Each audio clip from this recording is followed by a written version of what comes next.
Awesome weekend, and yours? No, man, it was all right. We had a busy weekend, mostly because you and I had an event this weekend, which was fun. 150 odd people for Saturday. We had a nice Yeah. long little workshop. That was good. This was busy. Loads of interaction stories, people signing for memberships. It was amazing. So it's Yeah, always good to add new blood into our community, Dave? yeah, 100%. Always nice to meet new people, and the amount of guys who are like, yeah, I've been following you on Facebook for a while, or I've saw the live stream, but I haven't really gotten to know you guys yet. So it's really nice to actually spend some proper quality time with people. Yeah, exactly. It was lucky. And then Sunday, what did you get up to? Uh, Sunday's personal admin day. I've got some tax returns and papers to do. Try to sit on the balcony while reviewing my tax paperwork to enjoy the weather. Doesn't sound And like fun. yourself? And yourself? You've had Yeah, sick kids all weekend. yeah, exactly. Shane Scarpy had to go to hospital, but she seems to be okay-ish now. And then we went to go see some friends, Saturday night and Sunday, and had a braai. Haven't seen them in over a year, so we just chilled. Sunday was so awesome. Woke up late. It was raining, and yeah, it was so nice to chill. I'm looking forward to the week, man. Yeah, Um, man. and yeah, I guess if our visitors have just joined us, this is Andrew and Dave's coffee chat at 1 o'clock at 1 p.m. every Monday. We go live and we talk about what's going on in the week, what events are happening, what's happening in property portfolios, what's happening with yours. We have to support you and guide you and answer any questions you have. We do bring on guest speakers most of the time. We've got Mark Berman on today, who we will be bringing live on in about 5 minutes' time. Dave, are there any regulars with us at the moment? And not yet. If you guys are here joining us, do drop us a message in the comment section in the chat box, whatever it is on that side, and let us know where you're joining from. Let us know how your weekends were. It's always good to see some of our regulars as well. Yeah. Let us know where you're from. We're from Joburg, Durban, Bloemfontein. Are you starting out on property? Are you a regular? Is this your first time? Let us know where and what you're up to. So, Dave, what are we talking about today with Mark Berman? So one of the very common questions that we get is, I've got a piece of land and I want to develop it. And, so that's the sort of line question we wanted to work through with Mark. So April's got a bit of a development theme, so we thought it was a good time to start today with that. And essentially, it's if you're interested in property development, should you be considering a little more in depth? Are you wanting to take it forward? Is property development the right strategy for you as an investor? And before you get into it, what are the things that you should be aware of? I think that's for today. That's a lot of the conversation. And then we got a live stream with you and Mark tomorrow night. And then at the end of the month, we've got a 3-day development workshop. So definitely talking developments a lot in April. Yeah, so we're interesting to see who right now has got land, who is busy trying to build a block of flats, a house, who's interested in learning how to do that the right way. Because it's not as easy as, Dave, we see it all the time. An individual goes out, buys a piece of property or a piece of land thinking they're going to be building 20 units, 15 units, 100 units, to then find that actually they can't rezone the land and they don't get it right, and they end up losing money, which so that's what it's going to be about. But I think maybe, Dave, should we maybe start with just running through what is happening this week and next? Yeah, 100%. So if you guys take a look in the chat box, you will see a link to sapropertynetwork.com/SAPN-events. And that's where all of our upcoming events are. So you're welcome to take a look over there. There's a calendar you can subscribe to so you can find out about all our events. But at a high level, what's happening is we've got our coffee chat today. So as always, coffee chat runs from 1 o'clock until about 1:45 every Monday. So if you guys want to join us next Monday, you can do that as well. Tomorrow night, we've got the development workshop. We'll bring Mark on in a few minutes and we'll talk both to Mark and Andrew about what that workshop is tomorrow night. It's a free online event. You guys are welcome to register. I'll share a link a little later for that one. Thursday, we've got our professional members coming in for a mastermind, so that's always fun and good to be busy with those. So we've got Nico as one of our coaches there. Andrew, you and I will also be online for that, so it'll be a good one for us to run through as sort of mastermind. And the idea about mastermind is really about holding each other accountable. So at the end of the evening, we'll talk about accountability buddies, assign everyone an accountability partner, and you guys will sit and set some goals and work towards those goals over the next month. And that's it for this week. Looking a little further forward, for those of you who are in Cape Town with me, Wednesday the 13th, we've got a networking event here in Cape Town. It's open to the public. Anyone can register. It's a casual networking event, so no major speakers, topics. The idea is that you rock up with your business cards, and you just network and meet some people. That's the goal. So that'll be 6 o'clock on Wednesday the 13th, and that's pretty much it for the next 2 weeks, Drew. Yeah, awesome. It's exciting, man. This month's going to be big with Mark Berman. Any investors out there that want to learn how to build and develop, and what is zoning? How does the zoning work? How long does it take to build a block of flats or to build a house? And what do you need to think about? I mean, I've spent a lot of time with Mark Berman recently around development. And there is so much, Dave, and you'll know this, Dave, but there is so much that you need to know. And it's so easy just to make those mistakes. So we thought we'll bring Mark Berman on. And let's, I've asked Mark if he can share his story a bit. How did he become a developer? If you have any questions with regards to Mark Berman, his story, development, any challenges you have, this is the time to ask Mark. We've got Mark for about 25 minutes, maybe half an hour. And there's Mark himself. Mark, how's it going? Hey guys, how you doing? I'm good. You? Yeah, good. How was your weekend, Mark? Very busy as always. Things never stop, fortunately. COVID is definitely, when it slowed everything down originally, it's now done the exact opposite. Everything's like flat out, your accelerator to the floor, and now it's catch up on those 2 years of blankness. I can't even call it anything. But it's good stuff, right? And you're enjoying it all. That's the main thing. It is, absolutely. Yeah, so I think, Mark, we've got lots of viewers online with us, lots of aspiring individuals who want to learn how to build and go buy a piece of land and build a block of flats or build a few houses. But before we get into any technical aspect, just maybe ask you a few questions. I mean, I've heard your story before, Mark, but most of our viewers haven't. How did you get into the space? I know you got a 45-minute story as to how you did it, but I'll need a 5-minute story. How did you get to where you are now? Where did it all start? It started with me in Cape Town. I worked for a company and I was a business broker, and I landed up setting a couple of businesses in a building in Parow about 30 years ago. And the building was managed by a Broll Property Group. And I was very fortunate to get a job interview with Alan Wallace and Jonathan Broll back in the day, and eventually managed to get myself in there and started off working as a property broker. I was lucky enough then to get transferred up here with them, with Broll, and I worked on a development in Sandton, Benmore Garden Shopping Centre. We did that redevelopment together with a guy by the name of Louis Pience, who has a company called LPA, or Louis Pience Architects.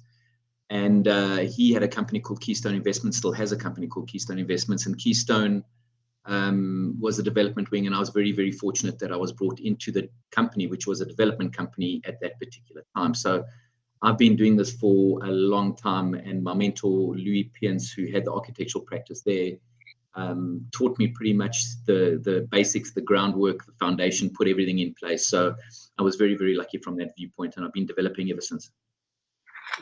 Absolutely. That's the short version. Short version, I can see that.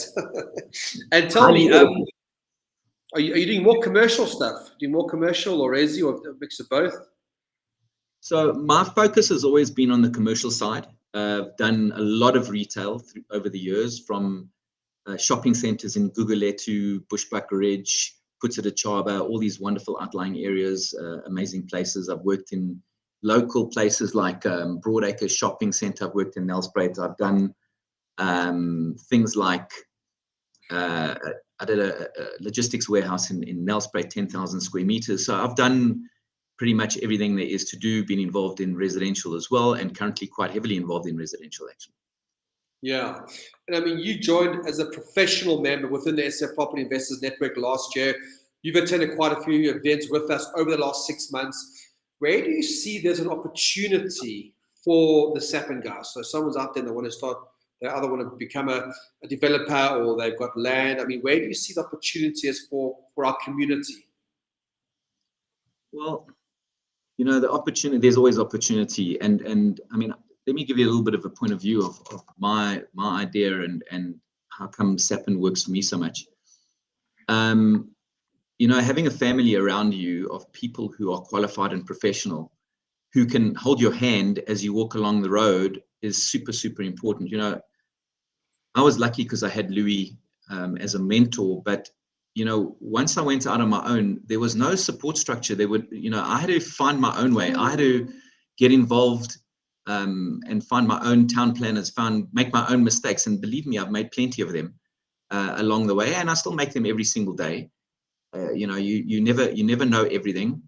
The other thing that we have is, you know, the support structure increases as well when you have a look at the fact that we have attorneys on board. We have a town planner, Saskia, who's my town planner, who works with us as well. You know, we've got experienced coaches and things like that, which I never had. You know, I had to go find out for myself. Being a professional member and being able to attend the networking events also gives and has given me the opportunity to find deals a lot faster, and also to help people pull off their deals where they never thought about something. You know, there's always an opportunity to help them. And I like sharing my experience and helping people not make the same mistakes that I've made. You know, I mean, that's a very important thing. And we've got a lot of members, people really want to do developments. That's one of the things that I found. You know, everybody's so excited about it. And the problem is, it's like everything. A guy sees a brick and all of a sudden he thinks he's a builder. A guy drives past the shopping center and thinks he's a shopping center developer, or he drives into, you know, he goes shopping. Yeah. It's such an important thing to understand the basics of how everything works so that you don't make mistakes. And I mean, well, we got so many of them. We had somebody recently, really such a nice guy, went and he bought a piece of ground in a municipality just outside of Johannesburg. He had this brilliant idea that he wanted to build, I think it was 22 or 25 units on this piece of ground. And it was brilliant, a brilliant idea. And he came to me and he wanted to just run it past me. And my first question was, so tell me, in terms of the zoning, because the price that he paid was nothing wrong with the price that he paid for the ground. In terms of the zoning and the regional spatial development framework for the area, will he ever be able to get the zoning? And he was like almost gobsmacked that I would ask him that question, because it was, but of course, you know, there's no problem. So I got hold of Saskia and I asked her to check it out for me.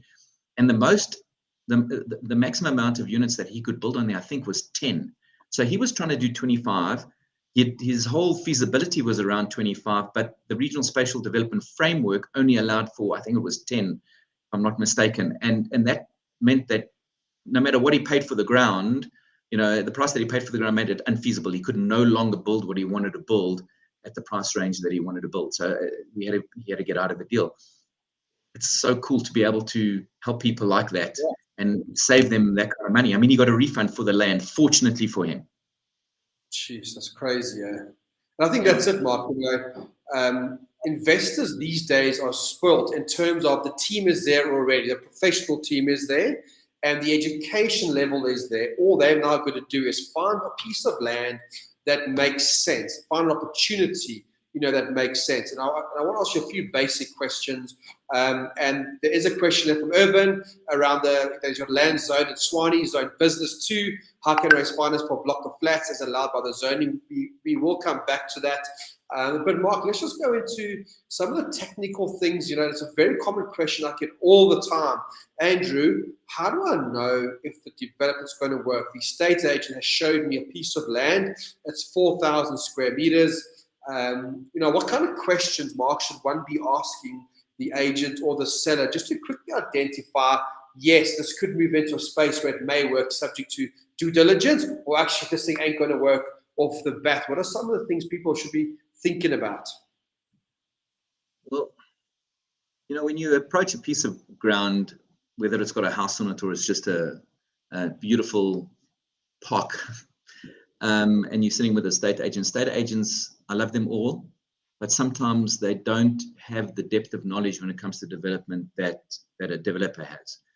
So you're standing on the piece of ground and you're all emotional and you're all excited about this thing, and you're going to go and do this development. You've got this 4,000 square meter piece of ground in front of you. First question that you ask is, are there any developments in the area that you saying that I can do on this piece of ground? And that's a very quick question. The second thing is, you want to make sure that you can get a copy of the title deed, that you can get a copy of the zoning certificate, because without those, you can't go anywhere. So you need to know what that is. And the third thing, well, really the fourth thing is, what are the prices of a similar kind of unit selling for in the area? If you undertake those 4 questions just flat out right in the beginning, you will know whether or not it's a viable idea. Obviously, in the matter that you've got to now start doing feasibilities and seeing if the land cost is appropriate, if you can make it work on that land cost. But the guy says to you, no, the whole area is agricultural and it'll be the first of its kind in the area.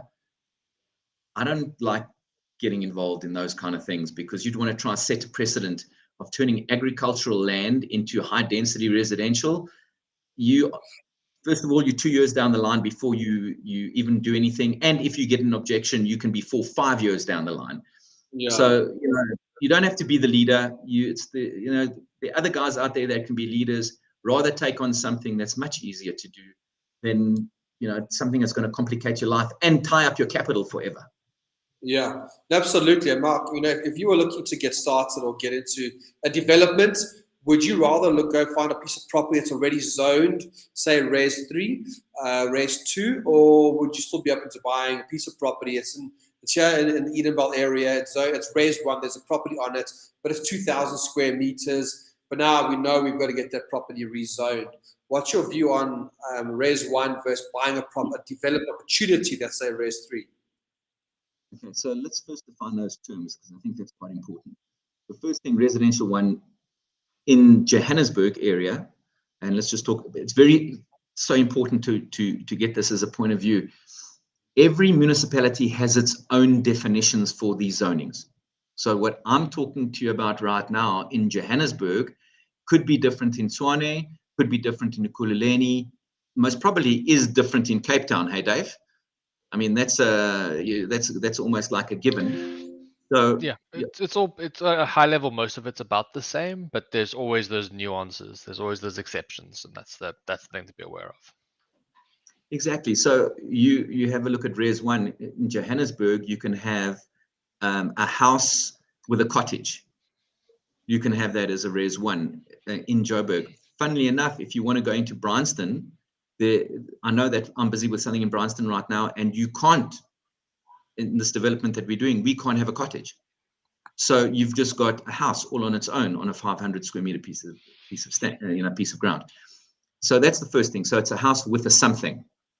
Then the next thing is you've Res 2. Res 2 is a scenario where you're doing a development. It's freehold. You're subdividing a piece of ground. The piece of ground will then have full rights on it, and the only thing that you will have is you will have a homeowners association for the common areas where you'd have roads or whatever else it is, and that's a company that's incorporated where people pay towards the upkeep maybe of the external wall or whatever it is of the complex. So that's a residential 2 type of development, and that normally you can subdivide a piece of ground between 350 to 500 square meters and then sell off the piece of ground and build whatever. But every single one of those stands has to be serviced. It's a very important point. You've got to bring in the services. You've got to service each one of those stands, and each one has its own stand number, earth number, and you go from there. The third one is residential 3, which is high density. That's sectional title developments.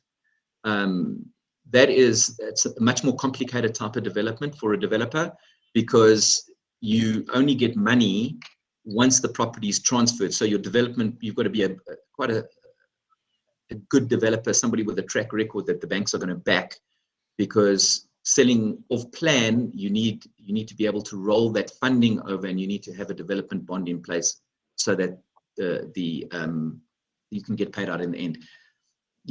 Each one of these things has its own nuances. Every single one of these things has a speciality attached to it.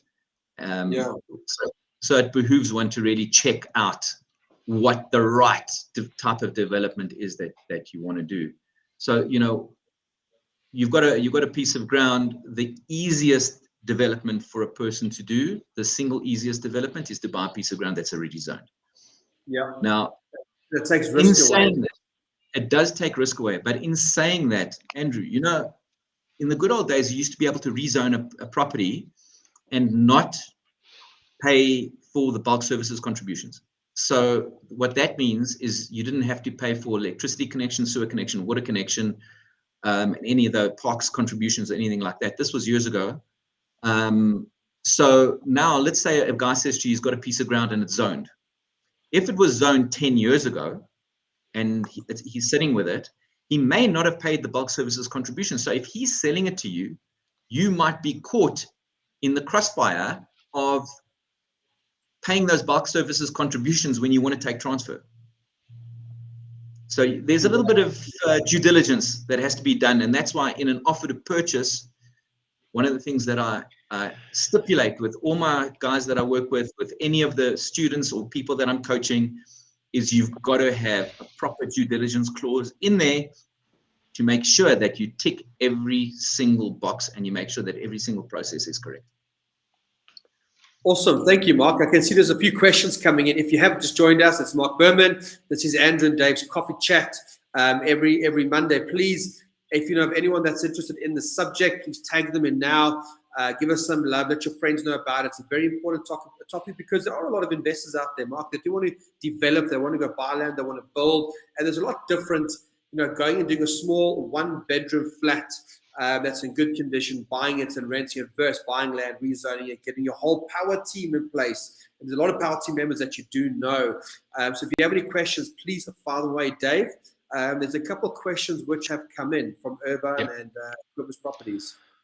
100%. So Irving came in first. Irving has land zone. It's fine for B2, and he raised finance for a block of flats, as it is allowed in zoning.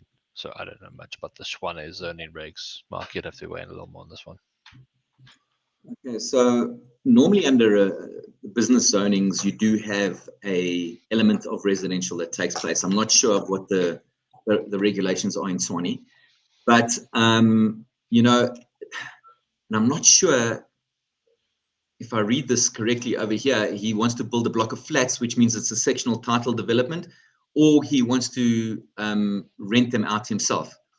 You know, if you want to do a sectional title development, then you're raising money basically from a development point of view, and you have to sell a minimum of 120% of the units for the banks to be able to fund it, to be willing to fund it. What that means is that you're selling some of the units more, like twice.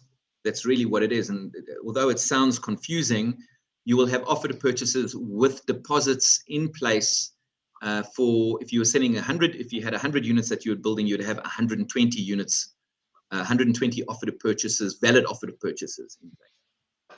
Then the banks would have a look at funding it. Obviously, they need to make sure that the jockey that they're backing is a viable jockey and they're going to get their money back, because that's the principle of all lending is, what's my risk? How am I going to get my money back with interest? Banks are very risk adverse when it comes to these things, so they want to make sure that the jockey is good. If he's building them to rent them out himself, that means you need a strong balance sheet, because residential leases are not considered really in a funding model. Banks are very reticent to fund these things because you have too much legislation around people sitting and squatting in properties because they don't pay their rentals. It can take you months to get a person out. So, you know, it depends on the model that he wants to do. But, you know, for me, sectional title would be his best bet, and then he could turn the things. If he wants to hold on himself, I hope he's got a lot of cash in the bank. Yeah, 100%. I think for most beginners wanting to get into development, if you're building a block, multiple units, you're going to have to partner with a development partner who's got the track record that the banks are happy with, as well as you likely need a partner who's got the balance sheet. because like Mark, you're saying, it's not a light game. If you need to go in there and you need to do planning submissions or rezoning, it's hundreds of thousands of rands that need to flow before any bank is going to be willing to pay for a thing. And then there's the pre-sales process, which can be very quick, and it can take years to get your pre-sale targets. So yeah, it's also knowing your market. Being a developer is a huge responsibility. The buck always stops with you. It's just the way that it is. I mean, if you're going to undertake the opportunity, you've got to be ready to fulfill every single role and make sure that every single block is ticked.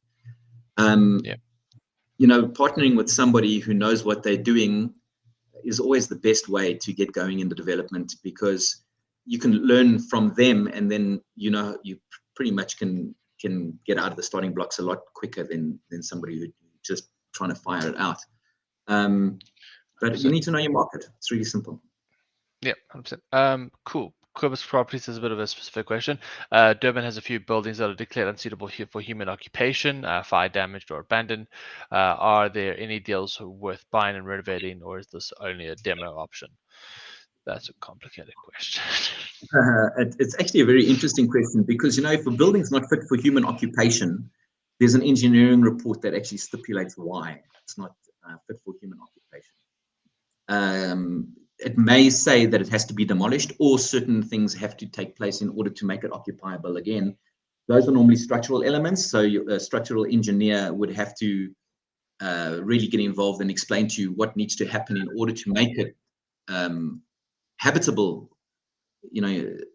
So in thinking about that one, first off is you've got to get the engineer's report. If it has to be demolished, remember you now have got two costs. The one is the demolition cost, which is an extra over above things in your development, and then of course it becomes a greenfields development again. And this is where people make an interesting mistake, is when you buy a property and it's got a house on it, or it's got any building on it that you now have decided you're going to demolish,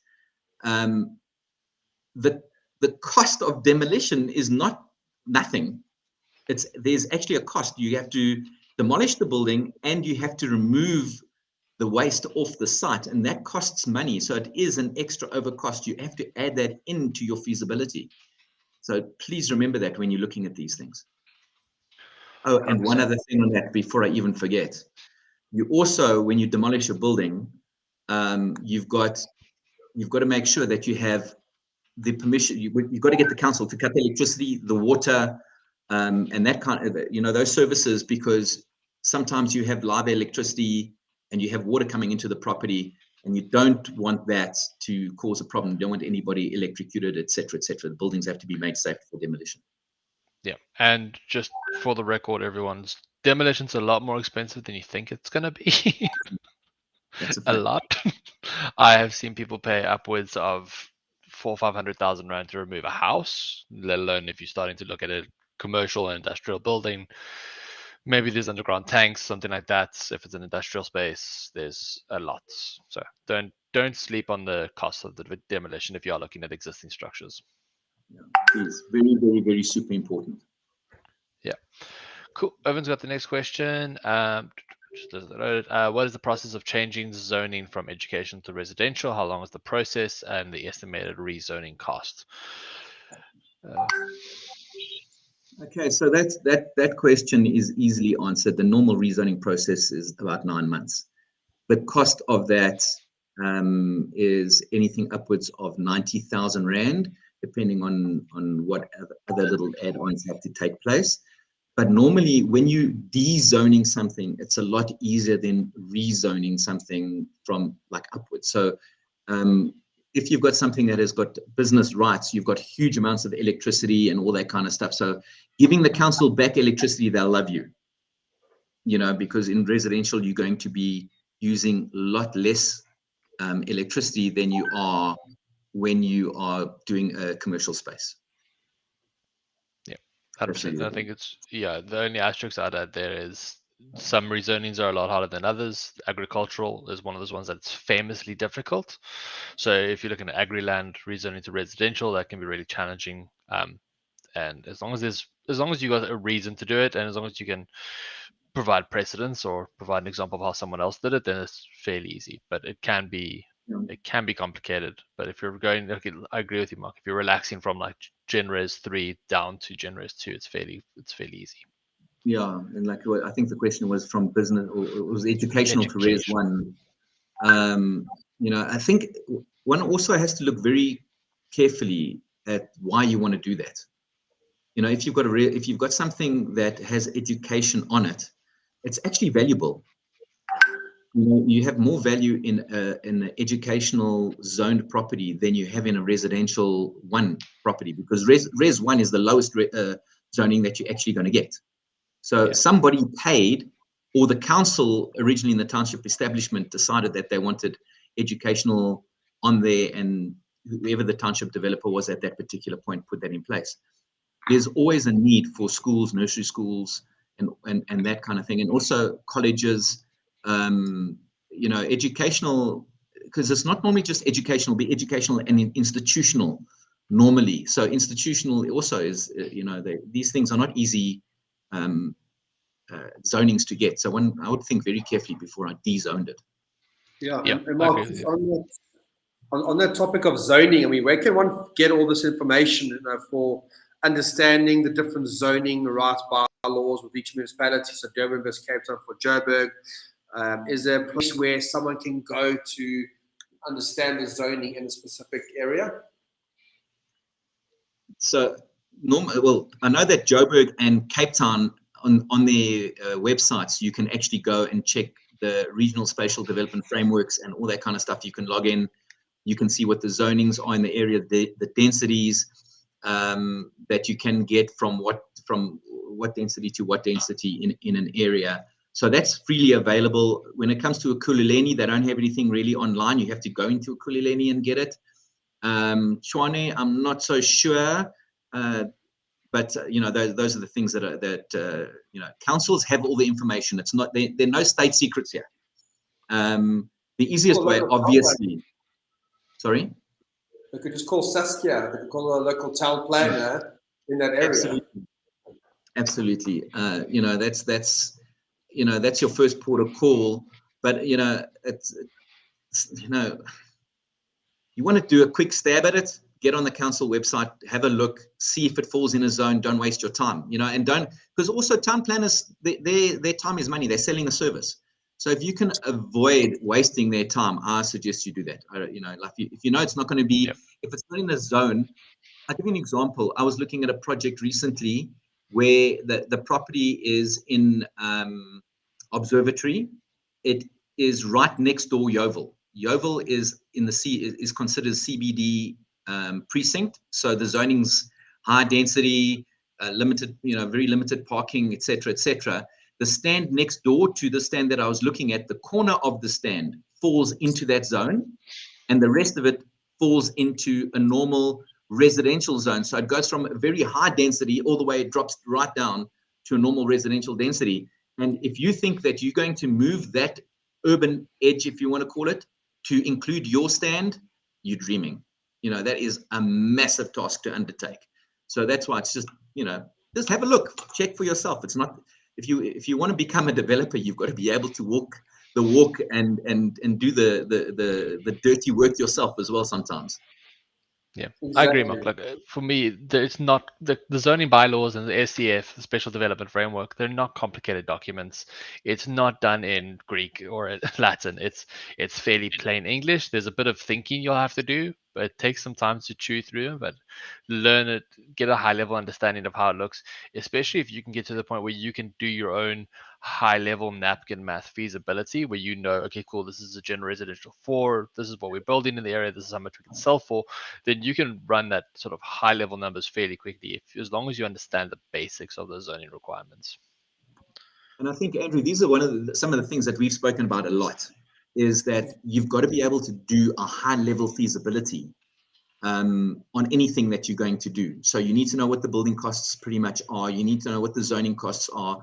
You need to know a lot of like preliminary detail and do a back of the cigarette box calculation to know if you're even going to take it through to the next level. And I mean, you know, people shoot from the hip and land up getting themselves into huge trouble by not doing that kind of thing. And not asking the right questions. I mean, that brings me on to tomorrow night, Tuesday nights at 6 p.m. Mark, you, Dave, myself are jumping a call for a good 1.5 hours. So thanks for your time for today. It's been about half an hour. Just give us an idea tomorrow night, and it is a free event, and it's all around development. In 1.5 hours, what will you be able to cover? What do you think of covering for us? I really want to cover really high level stuff on the whole process, so that guys can after that know that when they want to look at something, they've got a high level idea of a handful of questions that they can ask anyone along the whole process. I want people excited afterwards to be able to go out and want to learn more and want to do development. You know, we've got a housing shortage of about 2.1 million houses in this country. Forget about the commercial stuff, just on a housing viewpoint. 2.1 million houses. You put 5 or 6 people in a house, now you know how many people are living in like real squalor, and they don't have to, because all we got to do is teach people how to do developments. It is a viable thing to do. You can make money out of it if you do it right, if you tick all the boxes. And tomorrow night, I just want to take people through the process to show them that they can do it, and they just need to learn more detail, which obviously the course that we do will give them more detail, and so it goes on from there. Absolutely. It starts at 6 o'clock, and we'll be on for about an hour and a half. And if people have any other questions, they can fire those questions away at us, which would be awesome. And then obviously at the end of April, we have a full 3-day development workshop in person in Johannesburg. Now, we ran one last year, remember, Mark, for 2 days with Dave, you, myself, and it just wasn't enough time. We actually ran out of time, and that's why this time it's a Friday, Saturday, Sunday. So I guess tomorrow night, Tuesday, you're talking about the high-level process, technical process, that high level.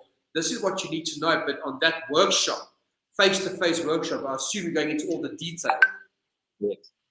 That's absolutely correct. So we're going to do case studies. We're going to look at actually doing the back of the cigarette box feasibilities. I'm going to take guys through the whole process from beginning to end, including the construction process, and handing over the keys to whoever the client is at the end of the day, and what happens post that as well. Awesome. Sounds good. Exciting. I will be there. So will Dave. Let us know who wants to come. There is a link in the chat box for tomorrow night. If you do want to pop in and come have a look. Dave, are there any? I know there's a couple of questions there. There's a question from Stephen, eh? Yeah, there's one from Stephen. I don't know if we'll be able to give Stephen the answer he wants, which is how much would you allow for services for 4,000 square meter vacant land in residential area? In short, it depends on what you're building. Yeah, you see, if you're leaving it as a 4,000 square meter stand, then there's one connection cost for it. But if you're doing a subdivision, you're going to be looking at anything from 50 to 70,000 Rand per opportunity. That's really what you're looking at, depending on the area, between 50 and 70,000 Rand per opportunity. Yeah, and if you go in high density sectional, then it's completely different math as well. Yeah, I mean, that's really, the thing with this is each municipality has its own costs. But generally, what I do, I take worst case scenario, put in 70,000 Rand per opportunity for bulk services contributions. And then you've got a saving. Well, you've made a little bit more money, but that's really where I pitch it. Definitely. And I think we've said this before, but I think what's the key, hey, Mark, for all investors wanting to get into this space is really just assessing if the deal's going to work or not. Because I've seen it too many times where people spend months. They're not buying the property, but here's the catch. It was never a deal to begin with. They'd never get the zoning, or they ran their numbers wrong. So that's what I'm super excited about tomorrow night. For you just to show us or let us know what those questions are, what to look for. Maybe show us a title deed or two, just to help them. We'll talk about tennis courts and all those wonderful things too. My good old tennis court, jeez, that thing hit me in the face. But it looks like we're getting there. It looks like we're making progress. Yeah, that's brilliant. Just all these little caveats that people run into that they don't know that are there until they hit them. So it's always good to see it. Yeah, And if you want to find out about the tennis court and what we're talking about, then tomorrow night we'll answer that question. that tennis court is probably going to put a delay of about a 1 year, about a 1 year delay, just because of a bloody tennis court. And everyone's probably wondering, what are you talking about, a tennis court?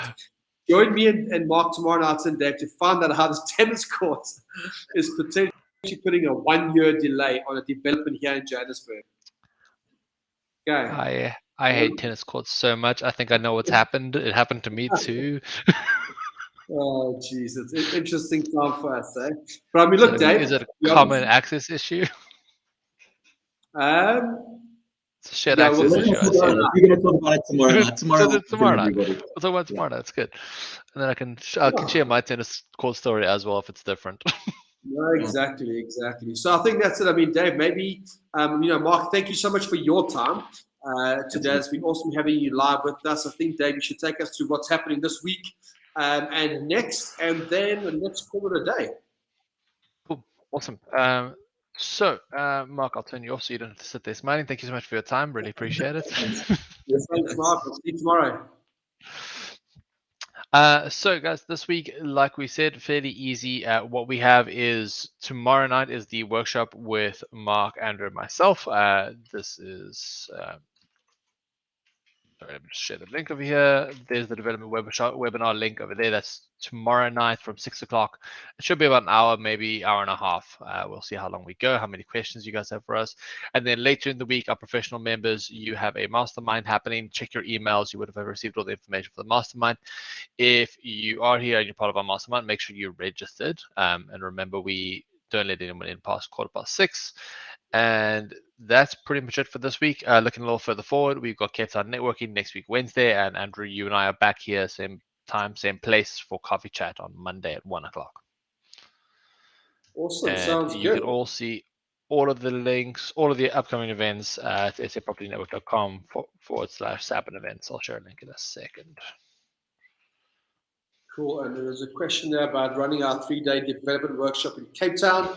There's no plans to do that just yet in Cape Town. We'll see how Joburg goes, whether we do one in Cape Town or not. So no answer to that just yet. Julian, I'd fly up if I were you. Oh, why don't you come to Joburg, the most beautiful city in South Africa? That's what Dave's coming. Yeah. Exactly. No. But no, all Awesome. good. A nice little session with Mark Berman, and we'll see you. I'm sure we'll do the questions to Mark, no problem at all. And ladies and gents, we'll see you on Tuesday night at 6 o'clock. Awesome. Cool. Thanks, everyone.